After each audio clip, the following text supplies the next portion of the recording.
जय हिंद। आज हम यहाँ पे समझेंगे बहुत ही इम्पोर्टेंट टॉपिक जो कि हर एक स्टूडेंट के मन में ये सवाल रहता है। ठीक है, तो जो भी स्टूडेंट यहाँ पे आप लोग लेक्चरशिप के लिए या फिर प्रोफेसर या असिस्टेंट प्रोफेसर फील्ड में आप लोग जाना चाहते हैं, तो आपके मन में ये सवाल हमेशा रहता होगा कि यूजीसी नेट आखिर क्या होता है और सीएसआईआर नेट क्या होता है और दोनों में डिफरेंस क्या होता है। ठीक है, तो सारा चीज़ आज हम लोग एक ही वीडियो लेक्चर में समझेंगे। तो चलिए हम लोग जानते हैं। ठीक है, सबसे पहले यहाँ पे आपका यूजीसी नेट है और यहाँ पे सीएसआईआर नेट है। ठीक है, तो ध्यान से आप लोग यहाँ पे देखिएगा। जो यूजीसी नेट आपका यहाँ पे होता है, इसका मतलब होता है आपका यूनिवर्सिटी ग्रांट और कमीशन। ठीक है, ये आपका यूजीसी का फुल फॉर्म होता है और यहाँ पे नेट जो है नेट, और नेट जो होता है इसका फुल फॉर्म होता है नेशनल एलिजिबिलिटी और यहाँ पे टेस्ट। ठीक है, सबसे पहले दोनों का हम लोग यहाँ पे फुल फॉर्म जान लेते हैं, उसके बाद हम लोग डिफरेंस पे बात करेंगे। ठीक है, और यहाँ पे जो आपका सीएसआईआर नेट जो होता है, तो सीएसआईआर जो होता है इसका फुल फॉर्म जो होता है आपका यहाँ पे council of scientific and industrial research होता है। ठीक है, और जो नेट है आपका, नेट का यहाँ भी फुल फॉर्म वही होता है नेशनल एलिजिबिलिटी और यहाँ पे टेस्ट। ठीक है, और ये दोनों जो है एक ऐसा टेस्ट है जो कि आपको हमेशा यहाँ पे असिस्टेंट प्रोफेसर या लेक्चरशिप में जाने के लिए आपको ये एग्ज़ाम क्वालिफाइड करना होगा। ठीक है, और यहाँ पे एक चीज़ और, जब आप लोग यहाँ पे एमए या फिर एमएससी, ठीक है, और इसके बाद आपको जब भी ये पीजी आप लोग कर लेते हैं, उसके बाद आपको पीएचडी करने के लिए यहाँ पे क्या होता है कि आपको यहाँ पे नेट का एग्ज़ाम देना होता है। ठीक है, तो चलिए अब यहाँ पे हम लोग विशेष यहाँ पे अच्छा से समझते हैं। ठीक है, चलिए सबसे पहले चीज़ हम लोग यहाँ पे समझते हैं, जो आपका यूजीसी नेट जो होता है वो यहाँ पे एक नंबर में हम लोग डिफरेंस समझते हैं। इसको कंडक्ट बाय सीबीएसई। ठीक है, इसको सीबीएसई के थ्रू इसको एग्ज़ाम इसका कंडक्ट कराया जाता है। और सीबीएसई जो होता है इसका मतलब होता है central board of secondary exam education. ठीक है, यहाँ पे ये सीबीएसई के द्वारा सबसे पहला चीज़ यूजीसी कंडक्ट कराया जाता है। और यहाँ पे जो सीएसआईआर नेट जो है ये कंडक्ट बाय सीएसआईआर जो है सीएसआईआर का फुल फॉर्म होता है council of scientific and industrial research. ठीक है, दोनों में सबसे पहला चीज़ आप लोग यहाँ पे ये समझे कि जो यूजीसी नेट होता है उसको यहाँ पे सीबीएसई कंडक्ट कराता है, और यहाँ पे जो सीएसआईआर नेट जो होता है उसको सीएसआईआर ही कंडक्ट कराता है। ठीक है, तो यहाँ पे ये चीज़ आप लोग समझे। ठीक है, अब थोड़ा सा और हम लोग विस्तार से इसको समझते हैं और यहाँ पे हम लोग जानते हैं। ठीक है, तो ध्यान से देखिएगा। जो 2 नंबर हमारा डिफरेंट है यहाँ पे, जो कह रहा है कि ऑलमोस्ट 100 सब्जेक्ट, यानी कि आपका यूजीसी नेट जो होता है उसका एग्ज़ाम ऑलमोस्ट लगभग 100 के आसपास सब्जेक्ट में इसका एग्ज़ाम कंडक्ट कराया जाता है। ठीक है, जिसमें आपका यहाँ पे आर्ट्स होता है, ह्यूमैनिटीज होता है, कॉमर्स होता है। ठीक है, और प्रोफेशनल या टेक्निकल जितना भी कोर्स होता है वो होता है। ठीक है, लेकिन यहाँ पे जो आपका सीएसआईआर नेट जो है इसमें जो है आपका ओनली 5 सब्जेक्ट का एग्ज़ाम कंडक्ट कराया जाता है। ठीक है, जिसमें आपका यहाँ पे मैथमेटिकल साइंस होता है। ठीक है, उसके बाद लाइफ साइंस होता है, यहाँ पे फिजिकल साइंस होता है, केमिकल साइंस होता है और यहाँ पे अर्थ साइंस होता है। ठीक है, टोटल आपको इसमें 5 ही सब्जेक्ट होता है और 5 ही सब्जेक्ट में एग्ज़ाम कंडक्ट कराया जाता है। ठीक है, तो ये चीज़ आप लोग यहाँ पे समझे होंगे। चलिए उसके बाद यहाँ पे हम लोग कुछ चीज़ और जानते हैं जो कि बहुत ही इम्पोर्टेंट है। यहाँ पे जो आपका 3 नंबर में हमको टाइम जो होता है, टाइम टोटल आपको 3 आवर्स यानी कि 3 घंटा दिए जाते हैं आपको यूजीसी नेट के एग्ज़ाम के अंदर। ठीक है, वही यहाँ पे सीएसआईआर नेट जो है इसमें जो आपका टाइम दिया जाता है टोटल, इसमें भी 3 आवर्स आपको दिए जाते हैं, यानी कि दोनों का जो टाइम की बात करें तो दोनों में सेम टाइम दिया जाता है।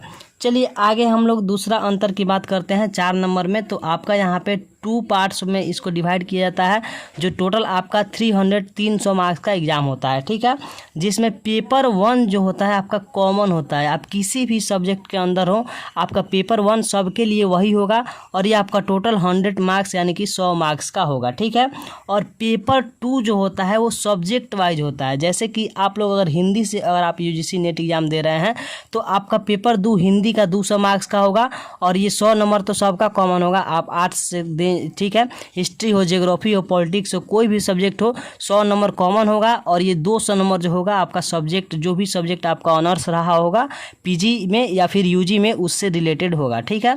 चलिए 4 नंबर में हम लोग CSIR नेट में देखते हैं। यहाँ पे जो आपका CSIR नेट जो है, इसमें यहाँ पे ये होता है कि 1 ही पेपर होता है, ठीक है। कितना पेपर?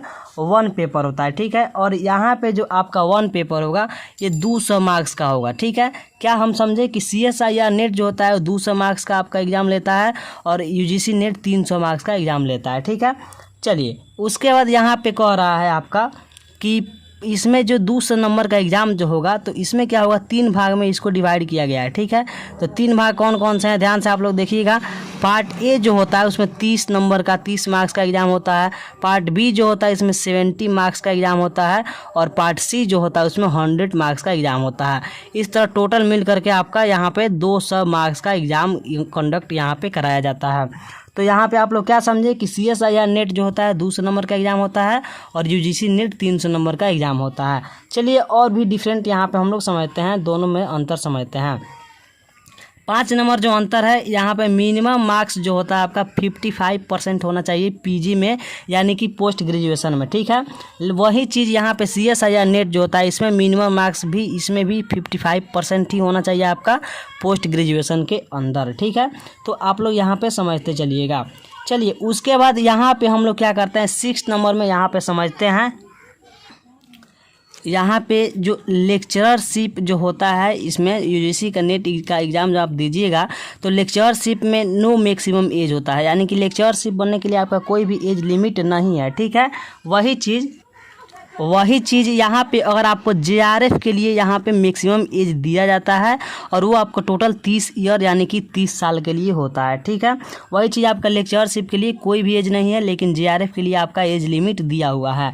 वही चीज़ यहाँ पे CSIR नेट जो है इसमें भी लेक्चरशिप के लिए नो मैक्सिमम एज है, यहाँ पे कोई भी एज लिमिट नहीं है। लेकिन वही चीज़ यहाँ पे भी अगर आप JRF का कर रहे हैं तैयारी तो यहाँ पे मैक्सिमम एज दिया हुआ है जो कि 28 ईयर यहाँ पे दिया हुआ है। तो ये चीज़ ध्यान में रखना है कि एज लिमिट जो है वो आपका दिया हुआ है, जो कि लेक्चरशिप में दोनों में नहीं है, लेकिन JRF अगर आप करना चाहते हैं तो दोनों में आपका एज लिमिट है। अब यहाँ पे JRF का मतलब होता है जूनियर रिसर्च फेलोशिप, ठीक है। तो JRF क्या होता है इसमें हम लोग बाद में कभी वीडियो बना देंगे। आप लोग सिंपल से यहाँ पे समझिए, JRF जो होता है इसमें आपको सरकार के द्वारा आपको यहाँ पे स्टाइपेंड के रूप में 25-30 हज़ार के आसपास मंथली दिया जाता है, ताकि आप यहाँ पे रिसर्च करेंगे तो आपके माइंड पे कोई प्रेशर ना हो, ठीक है, फाइनेंशियल प्रेशर नहीं हो, इसीलिए गवर्नमेंट के द्वारा आपको यहाँ पे दिया जाता है। चलिए तो उस पर हम लोग बाद में कभी चर्चा करेंगे, ठीक है। चलिए उसके बाद जो 7 नंबर जो डिफरेंट है वहाँ पे नो निगेटिव मार्क्स होता है, ठीक है। यानी कि यहाँ पे आपका नो निगेटिव मार्क्स होता है क्या चीज़ में, UGC नेट में। लेकिन वही चीज़ CSIR नेट का एग्ज़ाम आप लीजिएगा तो यहाँ पर निगेटिव मार्क्स होता है और रॉन्ग आंसर पे निगेटिव मार्क्स आपका यहाँ पे होता है। तो फाइनली आप लोग दोनों में ये चीज़ आप लोग समझे कि अगर आप लोग UGC नेट की बात करें तो वो ऑलमोस्ट 100 सब्जेक्ट के आसपास उसका एग्ज़ाम कंडक्ट कराया जाता है। और वही चीज़ जब CSIR नेट की बात की जाए तो उसमें सिर्फ साइंस फैकल्टीज़ के स्टूडेंट का ही एग्ज़ाम कंडक्ट कराया जाता है, और कौन कौन से सब्जेक्ट होते हैं वो चीज़ हम लोग ऊपर समझ चुके हैं, ठीक है। तो आज के वीडियो लेक्चर में बस इतना ही, और अगर आपको वीडियो अच्छा लगे, यूजफुल लगे तो दिल से लाइक कीजिए, कमेंट कीजिए और हमारे चैनल को सब्सक्राइब कीजिए। फिर मिलते हैं ऐसे ही यूजफुल इन्फॉर्मेशन के साथ, तब तक के लिए हृदय की गहराइयों से बहुत बहुत आप लोगों का धन्यवाद।